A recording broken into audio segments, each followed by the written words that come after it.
अरे भाई इस जंगल में भेड़िया आ गया है। कौन कह रहा है भाई? मैंने देखा है खुद भाई, मेरे अपने आंखों से देखा है। बने रही हमारी इस पूरी कहानी में। नमस्कार दोस्तों, हम आपके सामने एक और नई कहानी पेश करते हैं। इस कहानी का टाइटल है गधा और भेड़िए की कहानी।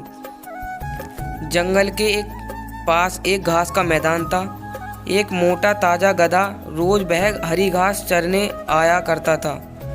एक दिन वह बड़े मज़े से घास के मैदान में चर रहा था। तभी जंगल में एक भेड़िया वहाँ आ गया।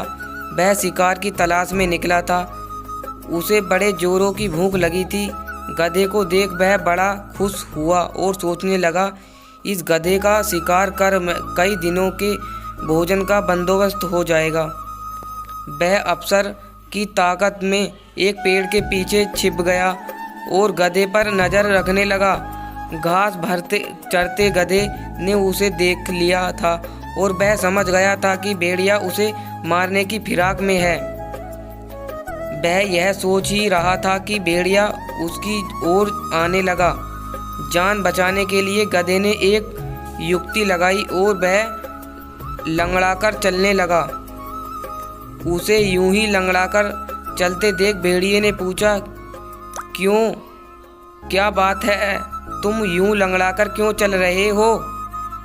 क्या बताऊं भाई, भेड़िए भाई भाई मेरे पैर में कांटा चुभ गया है, बड़ा दर्द हो रहा है, इसलिए यूं ही लंगड़ाकर चल रहा हूँ। क्या तुम ये कांटा निकाल दोगे?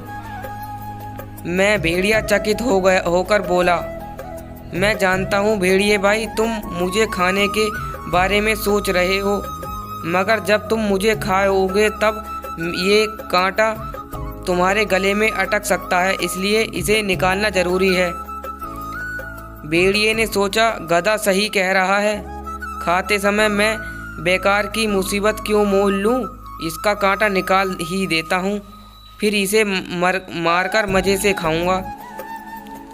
वह बोला, जरा दिखाओ तो तुम्हें कांटा कहाँ चुभा है। गधे ने अपना पैर उठा दिया। भेड़िया उसके पैर के पास गया और कांटे को ढूंढने लगा। जब गधे ने देखा कि भेड़िया का ध्यान पूरी तरह से उसके पैर पर है, तो उसने एक जोरदार दुलत्ती उसको मार दी। भेड़िया दूर फिरका गया, उसका सिर चकरा गया था। उसे दिन में तारे नजर आ गए। जब वह संभला और उठा तो देखा कि गधा उसकी पहुंच से बहुत दूर भाग चुका है। इस तरह अपनी सूझबूझ से गधे ने अपनी जान बचाई। भेड़िया सोचने लगा, जो काम मेरा नहीं बल्कि वैद्य का था, अर्थात कांटा निकालने का आराम उसे करने के चक्कर में मैंने दुलहती भी खाई और अपने शिकार से हाथ धो बैठा। आइंदा से उस काम में कभी हाथ नहीं डालूंगा जो मुझे नहीं आता। इस कहानी से हमें यह सीख मिलती है कि विपत्ति के समय सूझबूझ से काम लें। जो काम अपना नहीं है उसे ज़बरदस्ती दखल ना दें, अन्यथा देने पड़ जाते हैं। इस कहानी से मैं यही सीख मिलती है कि जिस काम को आप जानते हैं उसी काम को करें, अन्यथा और दूसरे काम पर ना भिड़ें।